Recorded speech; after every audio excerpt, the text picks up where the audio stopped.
Hi everybody, let's go ahead and talk about value. Value is in art, not the worth of something, but the relative lightness and darkness of something. Like in this tree, you'll see that there's green over here, which is in color, and then this is the value of these sorts of colors over here, the relative lightness and darkness of them. I'm going to start with value scales because they're probably the thing we're going to do the most of in this class. We do a value scale in almost every technique and every material that we change to. And they're really, really important because you can use them in so many ways. You'll want to watch the video on how to use them to determine a color. But there are a series of values which show gradual increase in shading from dark to light or light to dark, and this one's going from light to dark. The one that we use the most in drawing is the blended value scale. Sectionalized scales are primarily used for graphics and designers and things like that, but we'll be using mostly the blended scales. And like I said, we're going to be doing a scale in lots of different ways. We're going to be doing single hatching, cross hatching, stippling, invented texture, random mark, blended. But every time that we do it, you're going to want to go as gradually as possible from the darkest value to the lightest value. So darkest value to the lightest value. And any of the types of scales that we do over the semester, you're going to want to do that. You need to remember that proximity and closeness of your marks, and of course the width of those marks and the thinness of those marks, and of course the variation of value creates the difference between your lighter values and your darker values. Not to mention if I'm using an actual material that has variation in it as well, like for instance our pencils. In your pencils we have the 6Bs, which are the darkest, they're also the softest, and then we have Bs, HBs, 2Bs, not 2Bs, and then all the way to the H's, and I think we end at a 4H. And the 4H is lighter. It never gets as dark as the 6B, no matter what you do. And we'll be using these scales, these ideas of scales, gradually changing them over and over again, because we're going to cut the edge off of one of our scales, and you'll actually then be able to hold this whole scale up to a color or a value, or look at your still life, and you'll be able to determine where the value of the color is that you're looking at. And we will be doing a sectionalized scale as well, in the ink wash section, because it's a shape-based media, and as you can see, this is a shape-based value scale. But we'll be using this scale to determine our values, because we can get closer to the actual value by holding this up to a color, for example, than you can with a sectionalized scale. In a sectionalized scale, it's not this color and it's not this color, so it's somewhere in between. In a blended scale, if it's right here, I actually know what value that is in the blended scale. So we'll be using that when we start to do the others. So when people talk about value keys, what they're talking about is where the value that you're looking at sits on the actual scale itself. And like piano keys, these are named keys. And high key values refer to those values which are white to light, so that would be in here. And remember that it's the same for color as it is for value, because all color has value in it, one of the properties of color. Low key values refer to those that are black to dark values, so here and here.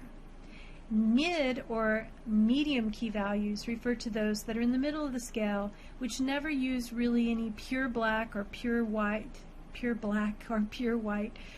So it's the mid key is right in here, and I usually tell my students stay within four value range spaces in determining your high key, low key, or medium key values. Now, why these high key, mid key, and low key values are important is because they can actually create moods in your composition. High key values that are lighter and stuff have a tendency to be more humorous, more optimistic, easy and fun. Low key values are moody and dark, and middle key values are kind of safe and secure, neutral, if you will. So let's look at some high key values. This is definitely a high key value image, and here you can see we're staying within our 4 range of our scale, and these are definitely high key. This is medium key, and notice that they're staying with their 4 of the scale here, and you're not seeing any real pure whites or blacks. You're seeing mostly the grays, a little bit in here for the highest highlights, but overall this is still pretty much, this whole composition still fits within the medium key range, and so does this. Low key values are the values that go from your middle grays to your darkest dark, your blackest black. So like here, you'll notice staying within that 4 range again. All of these images are definitely low key. Here you can see high key, low key, medium key, and then a full spectrum. And one of the things that we're looking for every single time that you do a drawing is a full spectrum of values. So you're always setting that up. We're not really looking for high key or low key values or medium keys. We're looking for the whole range, the full range of values. Here's a full range image of an eyeball. And you can see that it has everything from the purest whites to the gradual soft grays to the darker darks. Contrast is a comparison of values in relationship to one another. And so here's the picture taken of this girl, and here's a high contrast image of this photograph. And high contrast has the biggest difference. It's the most dramatic difference in the comparison of the values that are there.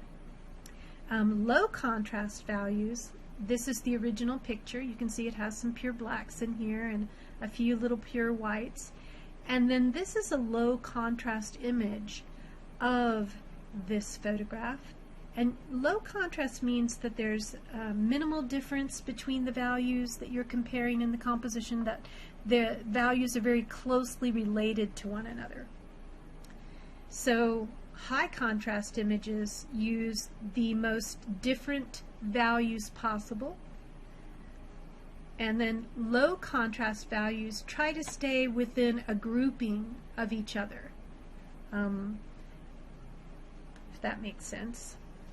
And it's the same in color, and this is really important for graphic designers and illustrators and people who do type and stuff like that, and artists, of course, filmmakers, everybody. And that's because having contrast that's more dramatic is more readable. Having limited range or low contrast is usually hard for people to read and to see. So here we have the words written high contrast good, low contrast bad, low contrast bad, because people will miss that information. So if it was important, it wouldn't be seen. You want to always look for a full range of contrast and a full range of values in a composition.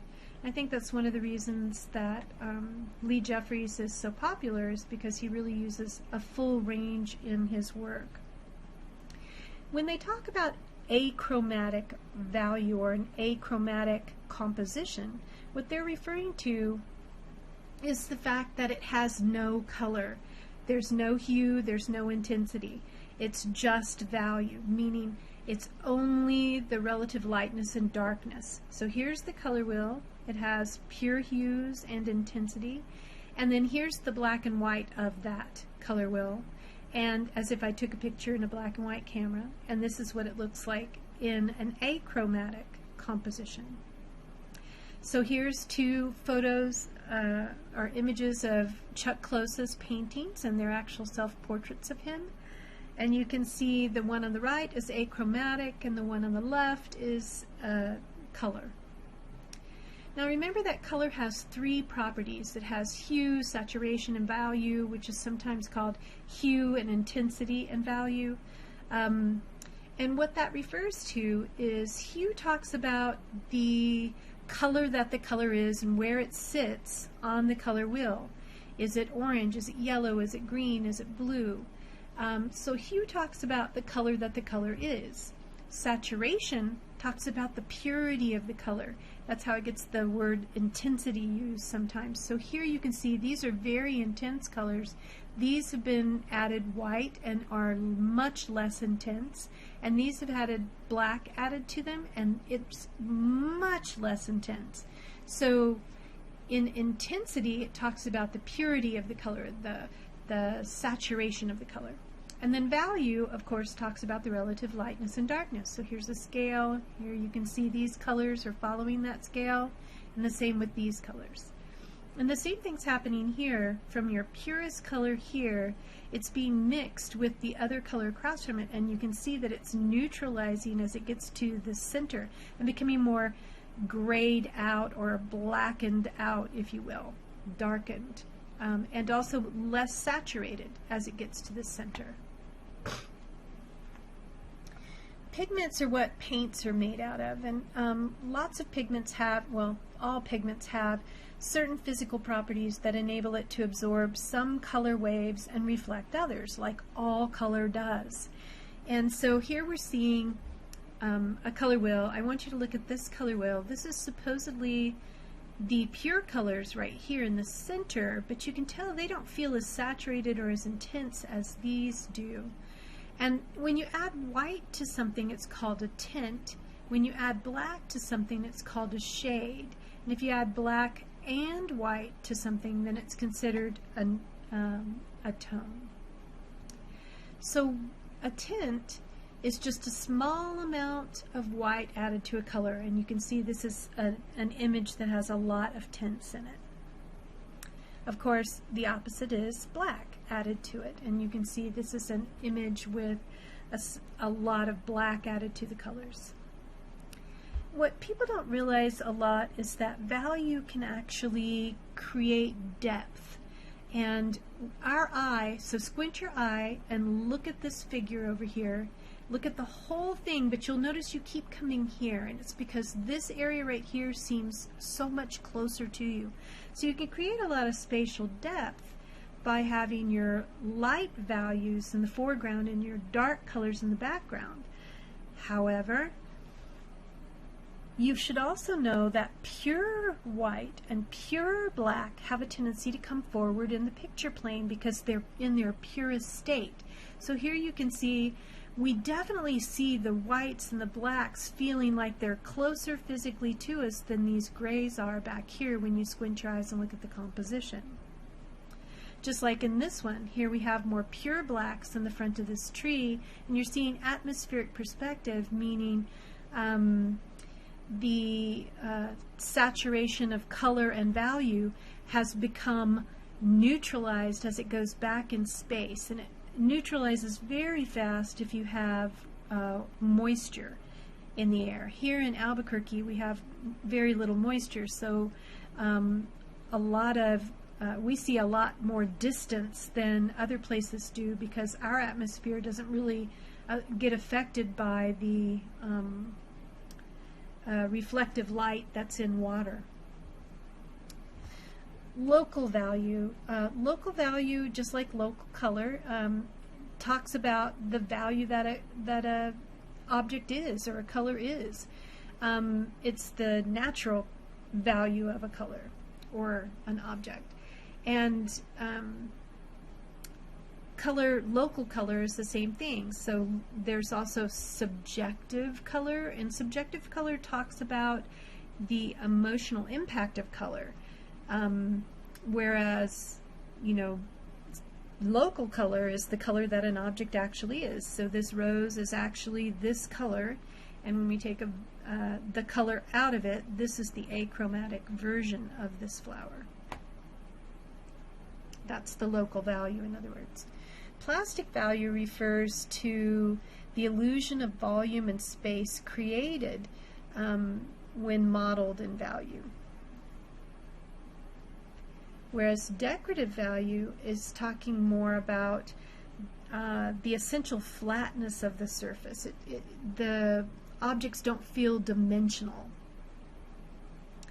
Again, we have something called open and closed value. Now, we've talked a little bit about open and closed composition, and it's kind of the same in value. Open value is like our blended scale. This is open value. It doesn't have any sharp, hard edges in it. It gradually changes. That's known as open value. Closed value is sectionalized value. Each of these values is held within its space. Well, the same thing is true of closed value compositions. If somebody tells you to do a closed value composition, they're talking about creating a composition where the values are limited by edges and boundaries of shapes.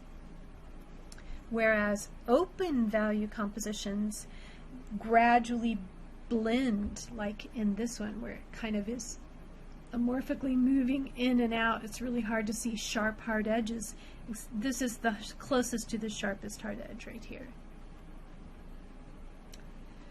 Value pattern talks about the arrangement and organization of values which controls our eye movement, and that is in turn called our compositional movement. It's how your eye flows in the picture plane, and value pattern is a way to create that flow. So we have a tendency in this piece to kind of fly up like this because these heavy blacks and whites are dragging our eye to these people here, and then her face moving this way is also moving us this way, but so is the value. So anytime you squint your eyes and look at a composition, you'll notice that because there's a lot of congestion of light in these places, that our eye is kind of coming in like this and going this way and then swooping around and back. Do you see it? So if you squint your eyes, you'll be able to see these heavy lights. They're almost like leaving a trail through the composition. When you limit your value scale as you create an image, and you also create sections of value when you limit your value scale, and those sections create a system or a pattern of value which describes the lighted form. And so here you can see, here's a full range value. Here's sectionalizing it. They're starting to make these two the same. These two are becoming very closely related. These are getting closer together. Here, these are really similar. These are really similar. These are getting closer together. These are getting closer together. In this one, it's very much, this is the same, this is the same, this is the same, this is the same. And you can see how it starts to sectionalize kind of the values. And a lot of graphic artists work with this, and so do paint by number people. And they have something called posterizing, which you've probably heard from if you've ever done any graphic art or anything on the computer like that. Now, every single object in the world that has light directed on it will have what we call the 5 basic light sources. You can see that there's more light sources than this.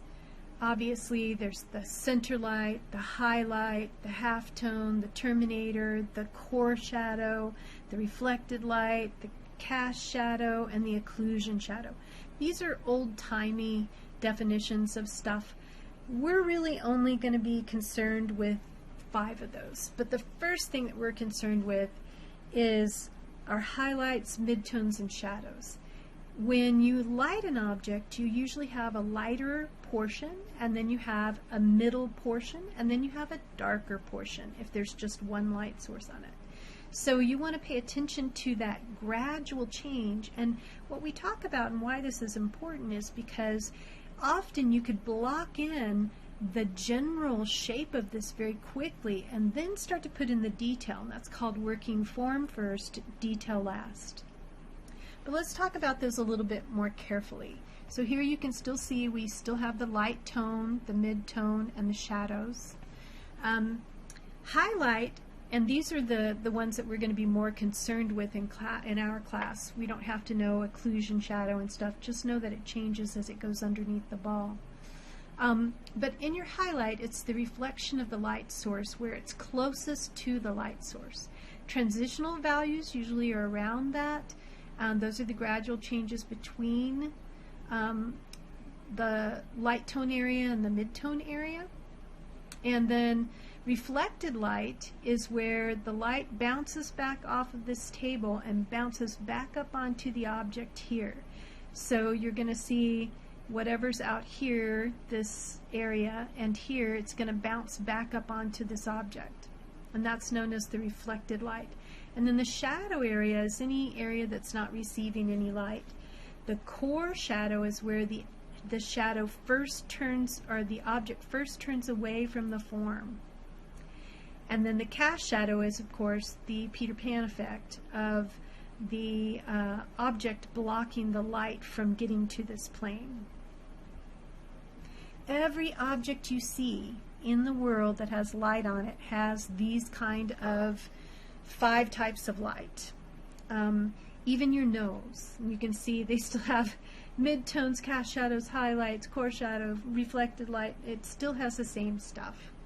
So if we look, you still have your value scales, and sectionalized or blended. We look at this object, we can definitely see the highlight, changes of light, the core shadow, changes of shadow, reflected light, and then the cast shadow. You're seeing that here too. Look at these objects because they're basically just numbering them for you.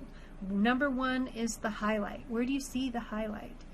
Number 2 is the light tone. Where's the light tone? So you can see that's in every single object that you ever look at. So because we're going to be lighting with one light source, I just kind of wanted to talk about that a tiny bit and talk about some of the different things that happen when you light something with a light source. You do have to make your own still lifes, so you have to think about this kind of stuff. What we want to do is create dramatically obvious sectionalizing of value, and to do that you'll want the broad short side lighting. You can light from above down, but you can see it distorts the form. We can light from the bottom up, and that also will have a tendency to distort the objects in the way that they look. And you'll notice that the one with the best contrast when you look at it is definitely this 3/4 up view. Because of sun and stuff like that, we have a tendency to find this also more attractive usually because light comes from above us. But any one of these 3 is acceptable. But what you're really looking for is the heavier darks, because remember we're looking for a full range of value as we go through our lighting. Never do full frontal and never do backlighting in our class. One of the next things that you really need to know about is something called simultaneous contrast, and it states that colors and values are affected by colors and values that surround them. So this is a middle tone value right here, and every single one of these dots is this value right here. So that dot is this value, that dot is this value, that dot is this value. But what's happening as it goes down the scale is that the dot that's here has something around it that's contrasting against it, and therefore making it look like it's a different value. So this value looks much lighter than this middle gray, and this value looks much darker than this middle gray, even though they're exactly the same value. It's because of what surrounds it. And here you can see it in effect, going from a gradual blend from light to dark. In here, it looks like it's actually blending, but it's really just this value. This isn't blended at all. This is just all this value, and because it's near these other colors and surrounded by them, we automatically think that it's blending. So simultaneous contrast also affects color. So here I also wanted to mention, you need to think about the physiological effects of value as well. Value actually can physiologically affect you. Not so much in an emotional way, though it can, more so in a physiological way. We've all been in hot pants on a hot black car seat in the middle of summer, I'm sure, and burnt our bum. You know, I was in hot pants once. So it definitely, you could feel that black absorbs all of the light. It just sucks it right in. And then white pushes the light back out. And so these are the same values again, but you're going to notice that one seems bigger and one seems smaller because what's surrounding it. So the little black dress theory is true, ladies, and that is that you look thinner in a black dress. And that's why most women have the little black dress. Here we see that same scale that we were talking about before. And then here, I want you to look at right at this line, and you'll notice this seems much more yellowy, and this seems much more blue and green. And it's because of what surrounds it. Now, graphic designers know about this and use it all the time to make, you know, 3 colors look like 4, or 2 colors look like 1. The same thing is true here. We have a value here and a value here that's the same, so I want you to look right here in the middle, and you'll notice this value seems oranger as I look here in the middle, and this value seems more blue as I look in the middle. And that's because of what's surrounding them. That's the law of simultaneous contrast. Why is that important in drawing? Is because sometimes you have an area that you have to make look darker so that your light looks lighter, and vice versa. The other thing about color and value is that if you stare right here, you'll get an after image that's a red, white, and blue flag when you look at something white. So keep staring right here where my arrow is. Keep staring, keep staring, keep staring. Now look at something light and you'll see a red, white, and blue flag. So you get after images if you stare at them long. Don't forget to do your worksheets, and that's about it on value that I can think of at least. Good luck.